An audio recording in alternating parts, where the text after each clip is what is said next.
Radio Today 89.6 FM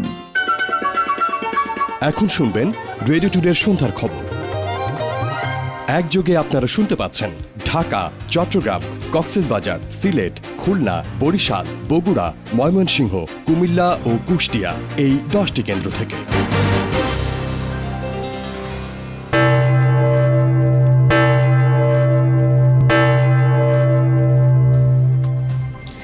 সুপ্রিয় শ্রোতা, studio ঘড়িতে এখন সময় সন্ধ্যা 6:45। রেডিও টুডে সন্ধ্যার খবরে আপনাদের স্বাগত জানাচ্ছি আমি তাবাসসুম জারিন চৈতি। শুরুতেই জানিয়ে দেব এখনকার ক্রাউন সিমেন্ট প্রধান খবরগুলো। মুজিব বর্ষ উপলক্ষে চলছে সংসদের বিশেষ অধিবেশন। ভাষণ দিচ্ছেন রাষ্ট্রপতি মোহাম্মদ আব্দুল হামিদ। করোনা মহামারীকে সর্বোচ্চ অগ্রাধিকার দিচ্ছেন নতুন মার্কিন প্রেসিডেন্ট জো বাইডেন। আজই 12 সদস্যের টাস্ক ফোর্স ঘোষণা। করোনায় দেশে আরও 25 জনের মৃত্যু, নতুন শনাক্ত 1683 জন। যুক্তরাষ্ট্রে ফের বেড়েছে সংক্রমণ। এবং সিলেটে পুলিশের নির্যাতনে নিহত রায়হান হত্যা মামলার মূল অভিযুক্ত এসআই আকবর গ্রেফতার। শুনছিলেন শিরোনাম। এই খবর FM 89.6 সম্প্রচারের পাশাপাশি সরাসরি প্রচারিত হচ্ছে আমাদের ওয়েবসাইট www.radiotoday.bd.fm এবং verified Facebook page radio today FM 89.6 এবং নিউজে। এছাড়া গুগল প্লে স্টোর এবং অ্যাপল স্টোর থেকে radio today app free download করে শুনতে পারেন আমাদের সকল অনুষ্ঠান। এবারে বিস্তারিত। মুজিব শতবর্ষ উপলক্ষে জাতীয় সংসদের বিশেষ অধিবেশনে ভাষণ দিচ্ছেন রাষ্ট্রপতি মোহাম্মদ আব্দুল হামিদ। রাষ্ট্রপতির স্মারক বক্তৃতার পর বঙ্গবন্ধুর বর্ণাঢ্য কর্মময় জীবনের ওপর আলোচনায় অংশ নেবেন সংসদ সদস্যরা। আজ সন্ধ্যা 6টায় অধিবেশনের দ্বিতীয় কার্যদিবসের কার্যক্রম শুরু করেন স্পিকার ড শিরিন শারমিন চৌধুরী। এরপর রাষ্ট্রপতি মোহাম্মদ আব্দুল হামিদ অধিবেশন কক্ষে প্রবেশ করেন। সংসদ নেতা প্রধানমন্ত্রী শেখ হাসিনাও অধিবেশনে উপস্থিত রয়েছেন। আজকের কার্যক্রমের শুরুতে পাকিস্তানের কারাগার থেকে মুক্ত হয়ে 72-এর 10 জানুয়ারি স্বাধীন দেশে ফিরে ঐতিহাসিক রেসকোর্স ময়দানে বঙ্গবন্ধু যে ভাষণ দিয়েছিলেন তা প্রচার করা হয়। এরপর সন্ধ্যা 6:30টায় রাষ্ট্রপতি তার ভাষণ শুরু করেন, যা এখনও চলছে। ভাষণের শুরুতেই তিনি দেশবাসীকে মুজিব বর্ষের শুভেচ্ছা জানান। প্রিয় দেশবাসী ও দেশের বাইরে বসবাসরত সকল প্রবাসীকে মুজিব বর্ষের শুভেচ্ছা জানাচ্ছি। ভাষণের শুরুতে আমি গভীর শ্রদ্ধা ও কৃতজ্ঞতার সঙ্গে স্মরণ করছি স্বাধীন বাংলাদেশের মহান স্থপতি, সর্বকালের সর্বশ্রেষ্ঠ বাঙালি, জাতির পিতা বঙ্গবন্ধু শেখ মুজিবুর রহমানকে। করোনা মহামারী মোকাবেলায় 12 সদস্যের টাস্ক ফোর্স গঠন করতে যাচ্ছেন যুক্তরাষ্ট্রের নবনির্বাচিত প্রেসিডেন্ট জো বাইডেন। তার দলের সদস্যরা জানিয়েছেন, নতুন প্রেসিডেন্ট সোমবার করোনা ইস্যুতে যে কর্মপরিকল্পনা ঘোষণা করতে যাচ্ছেন তাতে অধিক হারে টেস্টের ওপর জোর দেওয়া হবে। সেই সাথে মার্কিনীদের মাস্ক ব্যবহার বাধ্যতামূলক করা হবে। আগামী 20 জানুয়ারি বিদায়ী প্রেসিডেন্ট ডোনাল্ড ট্রাম্পের কাছ থেকে দায়িত্ব বুঝে নেবেন Biden. The pandemic, as you also know, is getting more worrisome all across the country. Daily cases are skyrocketing, and it's now believed that we could... ভোটের পর প্রথম ভাষণে যুক্তরাষ্ট্রে করোনা প্রতিরোধের বিষয়টিতে সর্বোচ্চ গুরুত্ব দিয়ে কাজ করবেন বলে জানিয়েছিলেন জো বাইডেন। সে অনুযায়ী প্রেসিডেন্ট হিসেবে দায়িত্ব গ্রহণের আগে এখন থেকেই তিনি কর্মপরিকল্পনার ছক কষতে শুরু করেছেন বলে জানিয়েছে BBC. The result became clear. Mr. Biden told supporters that he wanted to restore the soul of America. British ওই সংবাদ মাধ্যমের খবরে বলা হয়েছে, মার্কিন নাগরিকদের জন্য করোনা পরীক্ষার পরিসর আরও বিস্তৃত করবেন এবং সবাইকে মাস্ক পরতে বলবেন নতুন president. President-elect Biden is preparing to take power, stating that on the first day of his presidency... মার্কিন সংবাদ মাধ্যম CNN জানিয়েছে, বিশ্বে যুক্তরাষ্ট্রের নেতৃত্ব ও মর্যাদা পুনঃপ্রতিষ্ঠার জন্য প্রথম দিনই নির্বাহী আদেশে ট্রাম্পের সব ভ্রান্ত নীতি ও সিদ্ধান্ত বাতিল করবেন Joe Biden, indicating that America will rejoin the Paris Climate Change Agreement. অন্যদিকে ট্রাম্পকে নির্বাচনী পরাজয় মেনে নেওয়ার আহ্বান জানিয়েছেন মার্কিন ফার্স্ট লেডি মেলানিয়া ট্রাম্প। তবে নির্বাচনের ফল আনুষ্ঠানিকভাবে এখনো মেনে নেননি president Donald Trump. Now, former President George W. Bush congratulated Joe Biden and Kamala Harris today on their election victory. Trump যদিও নির্বাচনের স্বচ্ছতা নিয়ে প্রশ্ন তুলছেন, কিন্তু তার দল রিপাবলিকান পার্টি থেকে নির্বাচিত সাবেক প্রেসিডেন্ট জর্জ ডব্লিউ বুশ নির্বাচনকে সুষ্ঠু বলেই অভিহিত করেছেন। ফোন কলে নতুন প্রেসিডেন্টকে অভিনন্দন জানাতেও ভুল করেননি বুশ জুনিয়র।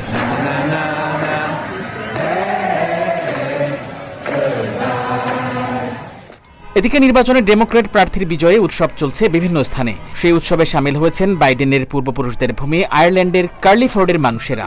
বসনিয়াতেও রোববার রাতে উৎসবে মাতেন শত শত মানুষ। উৎসব হয়েছে বারাক ওবামার পিতৃভূমি কেনিয়াতেও। মঞ্জুর হোসাইন, রেডিও টুডে। যুক্তরাষ্ট্রের প্রেসিডেন্ট হিসেবে ডেমোক্র্যাট দলের প্রার্থী জো বাইডেন জয়ী হওয়ায় বাংলাদেশ মার্কিন সম্পর্ক বিগত সময়ের থেকে আরও নিবিড় হবে বলে মনে করছেন দেশের কূটনীতিক ও আন্তর্জাতিক সম্পর্ক বিশ্লেষকরা। জলবায়ু ইস্যুতে প্যারিস চুক্তি, জিএসপি সুবিধা, রোহিঙ্গা সংকট নিরসন, মানবাধিকার, গণতন্ত্র, অভিবাসন, বঙ্গবন্ধুর পলাতক খুনিকে ফেরত দেওয়া সহ নানা বিষয়ে মার্কিন যুক্তরাষ্ট্রের সাথে বাংলাদেশের ঘনিষ্ঠ সম্পর্ক রয়েছে। রিপাবলিকান পার্টির প্রেসিডেন্ট হওয়ার পর সেদেশে ইমিগ্রেন্ট ভিসা সুবিধা বন্ধ করে দেওয়া হয়। জলবায়ু ফান্ড থেকে ট্রাম্পের মুখ ফিরিয়ে নেওয়া আর বেশ কয়েক বছর যাবৎ বিশেষ বাণিজ্য সুবিধা জিএসপি রয়েছে স্থগিত। তবে ট্রাম্পের শাসনামলে সেদেশে অবস্থানরত বঙ্গবন্ধুর পলাতক খুনিকে ফেরত দেওয়ার বিষয়ে ইতিবাচক অগ্রগতি হয়। মার্কিন যুক্তরাষ্ট্রের 46তম নির্বাচনে ডেমোক্র্যাটদের বিজয়ের পর নবনির্বাচিত প্রেসিডেন্ট জো বাইডেন প্যারিস জলবায়ু চুক্তি বাস্তবায়নের ঘোষণা দেওয়ায় সেখান থেকে পরোক্ষভাবে বাংলাদেশ সুবিধা পাবে বলে ধারণা করা হচ্ছে। এছাড়া বাইডেন সরকার অভিবাসন বিষয়ে উদার হওয়ায় এখান থেকে বাংলাদেশ সরাসরি সুবিধা পাবে বলে মনে করছেন মার্কিন যুক্তরাষ্ট্রে বাংলাদেশের সাবেক কূটনীতিক হুমায়ুন কবির। অভিবাসন প্রক্রিয়া ইতিমধ্যেই তিনি ঘোষণা করেছেন যে তিনি একটা ইতিবাচক জায়গায় যাবেন এবং যারা অনিবন্ধিত আছেন তাদেরকে তিনি নিবন্ধিত করবেন, নাগরিকত্ব পথের দিকে নিয়ে যাবেন। তো সেটা যদি হয় তাহলে বাংলাদেশের অনেক ভাই বোনরা আছেন যারা এখনো অনিবন্ধিত আছেন, তারা সেই সুযোগটা পেলে এটা আমাদের জন্য একটা সরাসরি বাংলাদেশের বেশ কিছু মানুষের জন্য লাভজনক একটা বিষয় হবে। আর রোহিঙ্গা ইস্যুতে তার অভিমত, বাংলাদেশের উচিত হবে এখনই বিষয়টিতে নতুন কূটনীতি গ্রহণ করা, যাতে করে বাইডেনের নতুন পররাষ্ট্রনীতিতে রোহিঙ্গা ইস্যুতেই স্থান পায়। আমরা চীন এবং মার্কিন যুক্তরাষ্ট্র, ভারত সকলের সাথে বন্ধুত্বপূর্ণ সম্পর্ক রেখে আমাদের জাতীয় যে উন্নয়ন ইচ্ছা বা অ্যাসপিরেশন আছে সেগুলোকে আমরা স্বাচ্ছন্দ্য হয়তো সামনের দিকে এগিয়ে নিয়ে যেতে পারি। মার্কিন যুক্তরাষ্ট্রে সরকার যে দলই গঠন করুক না কেন দেশটির পররাষ্ট্রনীতিতে তেমন বড়সড় কোনো পরিবর্তন হয় না বলেই মনে করেন সাবেক এই কূটনীতিক। তবে বাংলাদেশের অর্থনীতি বড় এবং সুসংহত হওয়ার কারণে এবার বাংলাদেশ মার্কিন সরকারের কাছে বিশেষ গুরুত্ব পাবে বলে মনে করা হচ্ছে। শুনছিলেন মোশকায়েত মাশরাকের প্রতিবেদন। যুক্তরাষ্ট্রের নবনির্বাচিত প্রেসিডেন্ট জো বাইডেন বিশ্ব শান্তি প্রতিষ্ঠার পাশাপাশি মানবিক ও সহানুভূতিশীল বিশ্ব প্রতিষ্ঠায় অবদান রাখবেন বলে আশা প্রকাশ করেছেন আওয়ামী লীগের সাধারণ সম্পাদক, সড়ক পরিবহন ও সেতুমন্ত্রী ওবায়দুল কাদের। সকালে নিজের সরকারি বাসভবনে নিয়মিত ব্রিফিংয়ে তিনি একথা বলেন। এ সময় বাংলাদেশের জনগণের সাথে আমেরিকার জনগণ এবং দু দেশের সরকারের সম্পর্ক আরও নতুন উচ্চতা পাবে উল্লেখ করে ওবায়দুল কাদের আশা প্রকাশ করেন আঞ্চলিক ইস্যু, বাণিজ্যিক সম্পর্ক এবং অভিবাসনের ক্ষেত্রে জো বাইডেন সরকারের নিকট বাংলাদেশ প্রাধান্য পাবে। আমরা আশা করি রোহিঙ্গা প্রত্যাবাসন, জলবায়ু পরিবর্তন, জঙ্গিবাদ নির্মূল সহ অভিন্ন ইস্যুতে আমরা ঐক্যবদ্ধভাবে কাজ করার নতুন দিগন্ত উন্মোচিত হবে। আমরা নবনির্বাচিত সরকারের সর্বাঙ্গীন সাফল্য কামনা করছি বাংলাদেশ আওয়ামী লীগের পক্ষ থেকে। জমি নিবন্ধনের ৮ দিনের মধ্যে নামজারি এবং ১ মাসের মধ্যে রেকর্ড সম্পন্ন করার বিধান রেখে জমি রেজিস্ট্রেশন ও নামজারি কার্যক্রমের প্রস্তাবে অনুমোদন দিয়েছে মন্ত্রিপরিষদ। প্রধানমন্ত্রী শেখ হাসিনার সভাপতিত্বে অনুষ্ঠিত আজকের মন্ত্রিপরিষদের বৈঠকে এই অনুমোদন দেওয়া হয়। গণভবন থেকে সভায় যুক্ত হন প্রধানমন্ত্রী শেখ হাসিনা। দুপুরে সচিবালয়ে এ বিষয়ে সাংবাদিকদের ব্রিফ করেন মন্ত্রিপরিষদ সচিব খন্দকার আনোয়ারুল ইসলাম। তিনি বলেন, এর ফলে এখন থেকে আলাদাভাবে আবেদন ছাড়া একই অফিসে জমি নিবন্ধন ও নামজারি হবে। জমি মিউটেশন করতে গেলে একটা দলিলের দরকার লাগে, কিন্তু এতদিন আইন যেটা ছিল সেখানে দুইটা মাত্র দলিল করা হতো। একটা হলো যিনি ইনকামবেন্ট রেজিস্ট্রেশন করতে গেলেন উনি পান, আর আরেকটা হলো সাব রেজিস্ট্রারের কাছে থেকে যায়। ক্যাবিনেট এই সিদ্ধান্ত দিয়ে দিয়েছে যে এখন থেকে 3টা দলিল করতে হবে। যিনি দলিল করতে যাবেন ওনাকে আরেকটা দলিলের খরচ দিতে হবে। একটা সাব রেজিস্ট্রারের কাছে থাকবে, একটা ইনকামবেন্ট পাবেন, আর আরেকটা ওই এলটি নোটিশের পাশাপাশি এসিলেন্টের কাছে চলে যাবে। করোনা ভাইরাসে আক্রান্ত হয়ে দেশে আরও 25 জনের মৃত্যু হয়েছে। এছাড়া 24 ঘণ্টায় নতুন শনাক্ত হয়েছে 1683 জন, আর সুস্থ হয়েছেন 1623 জন।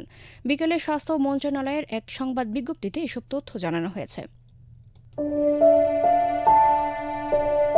স্বাস্থ্য অধিদপ্তরের ওই প্রেস বিজ্ঞপ্তিতে জানানো হয়েছে, গত 24 ঘন্টায় 14,005টি নমুনা সংগ্রহ করে পূর্বের সংগ্রহ করা নমুনা সহ 14,042টি নমুনা পরীক্ষা করা হয়েছে। আর এখন পর্যন্ত 24,56,644টি নমুনা পরীক্ষা করা হয়েছে।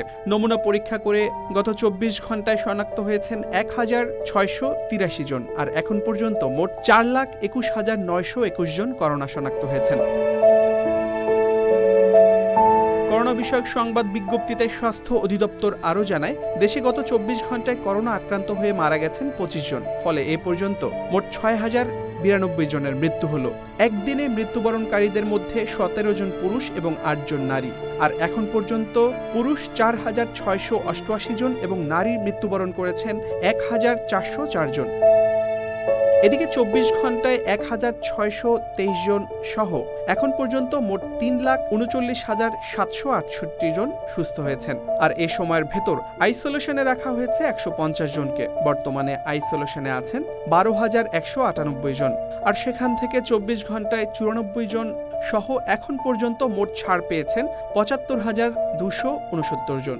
আবিদ আজম, রেডিও টুডে। সিলেটে পুলিশ ফাঁড়িতে নির্যাতনের রায়হান হত্যা মামলার মূল অভিযুক্ত সাময়িক বরখাস্ত হওয়া এসআই আকবর হোসেন ভূঁইয়াকে গ্রেফতার করা হয়েছে। তার গ্রেফতারের ঘটনায় স্বস্তি প্রকাশ করেছেন স্থানীয়রা। দুপুরে কানাইঘাটের ডোনা সীমান্ত এলাকা থেকে খাসিয়াদের সহযোগিতায় আকবরকে গ্রেফতার করা হয়েছে বলে গণমাধ্যমকে জানিয়েছেন সিলেটের পুলিশ সুপার মোহাম্মদ ফরিদ উদ্দিন। কিছুক্ষণ আগে সিলেটে সংবাদ সম্মেলন করে এই বিষয়ে বিস্তারিত তথ্য প্রকাশ করেন পুলিশ সুপার। গ্রেফতার করে আমরা ইতিমধ্যেই তাকে নিয়ে এসেছি। আমাদের ঊর্ধ্বতন কর্তৃপক্ষের সাথে আমাদের কথাবার্তা হয়েছে।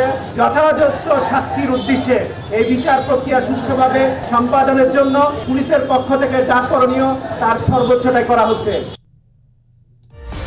শুনছেন রেডিও টুডে সন্ধ্যার খবর, সঙ্গে আছে আমি তাবাসসুম জারিন চৈতি। নিচ্ছি ছোট্ট একটি বিরতি, ফিরছি ঠিক 40 সেকেন্ড পর। আপোষ করি না কখনো আমরা, অটুট রাখি গুণমান। দেশের গর্ব ক্রাউন সিমেন্ট নিশ্চিত করে দৃঢ় নির্মাণ।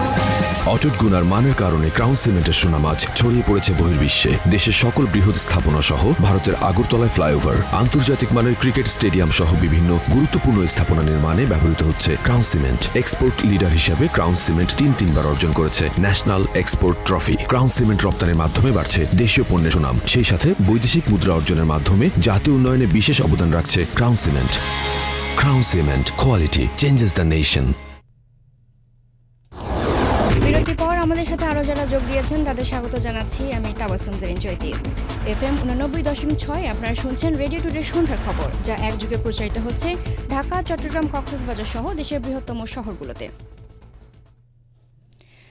চট্টগ্রামে আকবর শাহ থানা এলাকায় একটি বাসায় অগ্নিকাণ্ডে নারী ও শিশুসহ দগ্ধ হওয়ার 9 জনের মধ্যে চিকিৎসাধীন 1 জনের মৃত্যু হয়েছে। ফায়ার সার্ভিস ও আকবর শাহ থানা পুলিশ জানিয়েছে, রোববার রাতে উত্তর কাট্টলির মুরাদ চৌধুরী বাড়ি এলাকার একটি 6তলা ভবনে বৈদ্যুতিক শর্ট সার্কিট থেকে আগুনের সূত্রপাত ঘটে। ভবনটির ওপরের তলায় লাগা আগুনে 9 জন দগ্ধ হয়। পরে স্থানীয়রা তাদের উদ্ধার করে চট্টগ্রাম মেডিকেল কলেজ হাসপাতালে নিয়ে যায়। হাসপাতালটির বার্ন ইউনিটের চিকিৎসক সহযোগী অধ্যাপক রফিক উদ্দিন আহমেদ জানিয়েছেন, দগ্ধদের মধ্যে পেয়ারা বেগম নামের একজন আজ সকালে আইসিইউতে চিকিৎসাধীন অবস্থায় মারা গেছে। এছাড়া এক শিশুসহ আরও 4 জনের অবস্থা আশঙ্কাজনক বলেও জানিয়েছেন তিনি। এবারে দেশের বাইরের খবর।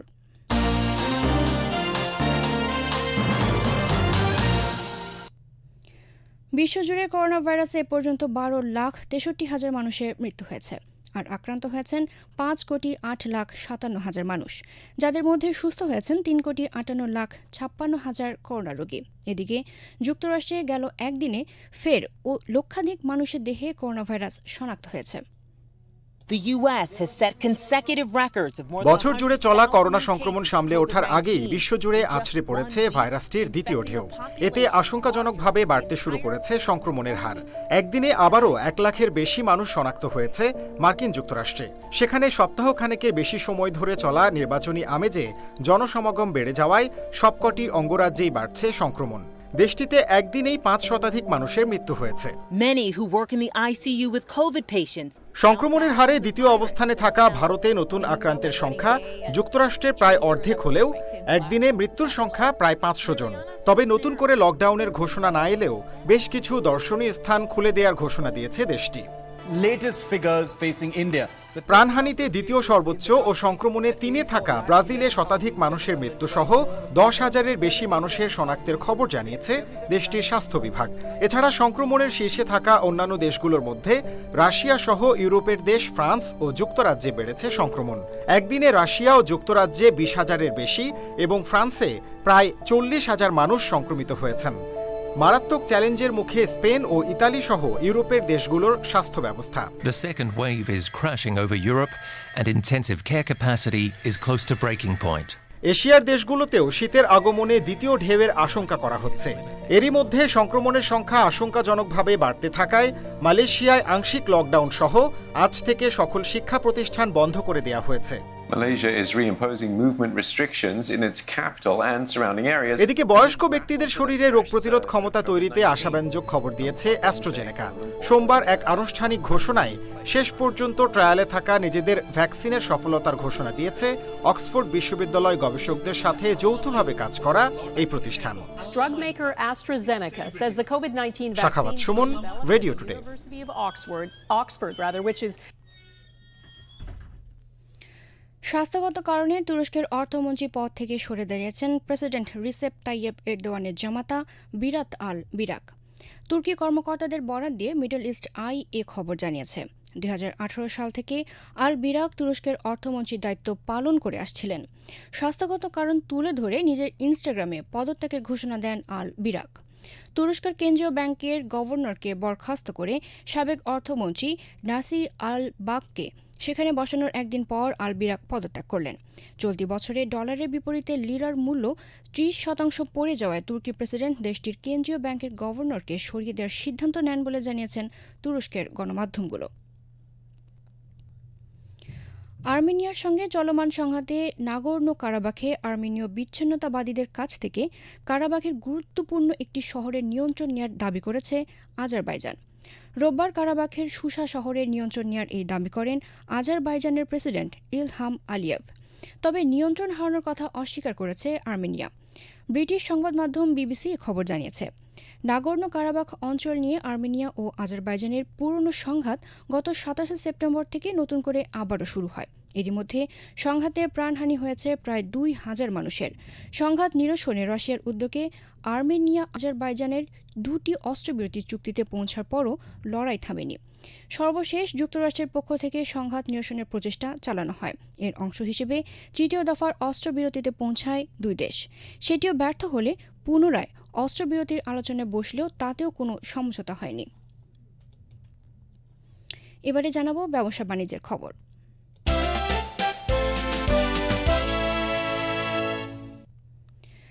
সূচকের ওঠানামার মধ্য দিয়ে আজ লেনদেন হয়েছে দেশের প্রধান পুঁজিবাজার ঢাকা স্টক এক্সচেঞ্জ ডিএসইতে। দিন শেষে ডিএসই এক্স সূচক 4 পয়েন্ট বেড়ে দাঁড়িয়েছে 4,928 পয়েন্টে, আর লেনদেন হয়েছে 881 কোটি 32 লাখ টাকা শেয়ার। হাতবদল হওয়া বিভিন্ন কোম্পানির শেয়ারের মধ্যে দাম বেড়েছে 129টির, কমেছে 139টির এবং অপরিবর্তিত রয়েছে 87টির দাম। এদিকে দেশের অপর পুঁজিবাজার চট্টগ্রাম স্টক এক্সচেঞ্জ সিএসইতে আজ লেনদেন হয়েছে 23 কোটি 85 লাখ টাকার শেয়ার, আর সিএসই 30 সূচক 21 পয়েন্ট কমে দাঁড়িয়েছে 11,514 পয়েন্টে। এবারে খেলাধুলার খবর।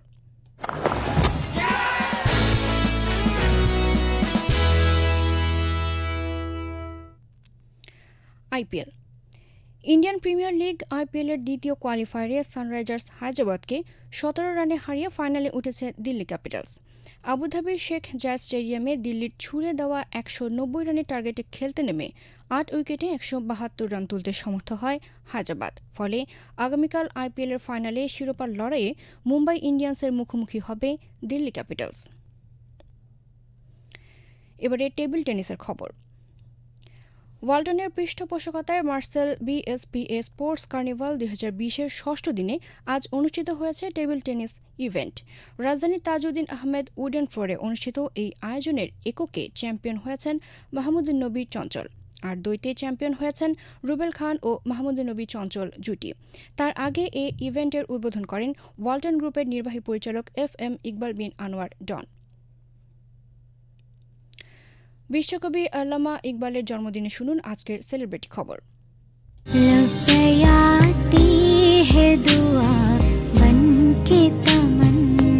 ভৌগোলিক সীমানা ছাপিয়ে বিশ্ব কাঁপানো এক মহৎ কবির উদ্দীপনামূলক ও মানবীয় রচনাবলী হয়ে উঠেছিল দুনিয়ার শিল্প, সভ্যতা, ভাষা ও সংস্কৃতির অনিবার্য সম্পদ। আধুনিক যুগের ফার্সি ও উর্দু সাহিত্যের শ্রেষ্ঠতম কীর্তি তাঁর লেখা। দার্শনিক, মনীষী, শিক্ষাবিদ আর রাজনীতিক হিসেবেও প্রভাব বিস্তারকারী, রেভলিউশন ঘটানো এই মহিরুহ কবি আল্লামা মুহাম্মদ ইকবাল। पर रब की निगाहों में तो कमतर भी नहीं है। যার খোঁজে আমি আকাশ পাতাল এতকাল চষে ফিরেছি, সে যে বসে আছে আমারই ভেতর, আমি কি কখনো ভেবেছি? এমনই হৃদয়গ্রাহী ছিল মুক্তছন্দের কবি আল্লামা ইকবালের কবিতা, যিনি বিস্ময়করভাবে সিদ্ধ হস্ত ছিলেন গদ্য পদ্য উভয় রচনাতেই।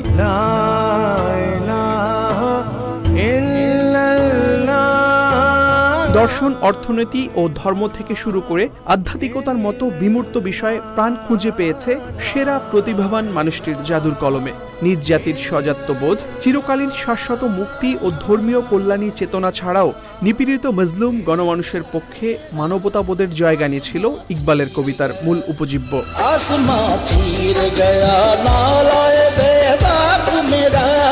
বহুল আলোচিত শিকওয়া ও জবাবে শিকওয়া ছাড়াও ডক্টর ইকবালের আলোচিত গ্রন্থগুলোর মধ্যে রয়েছে the reconstruction of religious thought in Islam, Ilmul Iqtisad, Asrari Khudi, Javednama, Islam as an ethical and political idea, Bali Jibril ও পেগামি মাশরিক ইত্যাদি। আন্তর্জাতিক অঙ্গনে কবির শায়ের পাঠের মাধ্যমে গভীর অনুরাগের সাথে উচ্চারিত হয় বিশ্বকবি ইকবালের নাম। ব্রিটিশ সরকার স্যার মোহাম্মদ ইকবালকে নাইট উপাধির মাল্যে ভূষিত করে 1923 সালে। কর্মজীবনে শিক্ষকতা ছাড়াও কিছুকাল আইনি পেশায় জড়িত ছিলেন। ইংল্যান্ডের ক্যামব্রিজ বিশ্ববিদ্যালয়ের লিঙ্কনস ইন থেকে ব্যারিস্টারি পাশ করা এই কীর্তিমান পরে ডক্টরেট করেন জার্মানি থেকে। পাকিস্তান রাষ্ট্রের স্বপ্নদ্রষ্টা হিসেবে দেশটির জাতীয় এই কবির জন্মদিন ইকবাল দিবস হিসেবে মহা সমারোহে সরকারিভাবে পালন করে দেশটি। ইকবালের দর্শন চেতনা বাঙালি মুসলমানদের জাতীয়, সাংস্কৃতিক এবং রাষ্ট্রিক স্বাতন্ত্র্য ও কর্তাসত্তা সুরক্ষায় হতে পারে মাইলফলক।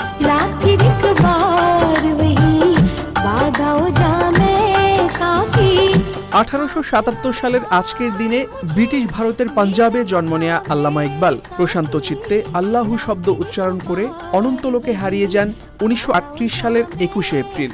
এর ঠিক 3 বছর আগে বক্তা হিসেবে তাকে আমন্ত্রণ জানায় অক্সফোর্ড। স্বধর্মীয় মূল্যবোধ, পুনর্জাগরণ, ঐতিহ্যের রূপকার ও আত্মপরিচয় নির্ণয়ের বিশ্বস্ত কণ্ঠস্বর কবি আল্লামা ইকবাল, যার কবিতার অন্তর্গত বাণীর আবেদন রূপের ঐশ্বর্য এবং শিল্প সাফল্য তুলনারহিতই কেবল নয়, চিরকালীন। আবিদ আজম, রেডিও টুডে।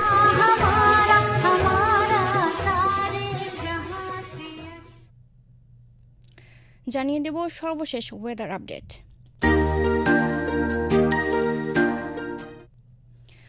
আবহাওয়ার সর্বশেষ তথ্য অনুযায়ী এই মুহূর্তে ঢাকা ও এর আশেপাশের এলাকার তাপমাত্রা 26 ডিগ্রি সেলসিয়াস। এরপর প্রতি ঘন্টায় 1 ডিগ্রি করে কমে রাত 9টায় তাপমাত্রা হতে পারে 24 ডিগ্রি সেলসিয়াস, যা অব্যাহত থাকতে পারে রাত 11টা পর্যন্ত।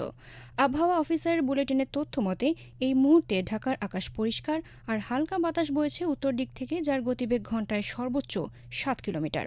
বাতাসের আর্দ্রতা 65%। ঢাকায় এখন বায়ুমানের সূচক অর্থাৎ AQI 85, যা মধ্যম মানের। সুপ্রিয় শ্রোতা, আমরা সন্ধ্যার খবরের একেবারে শেষ পর্যায়ে এসে গেছি। বিদায় নেবার আগে আরেকবার জানিয়ে দিচ্ছি এখনকার ক্রাউন সিমেন্ট প্রধান খবরগুলো।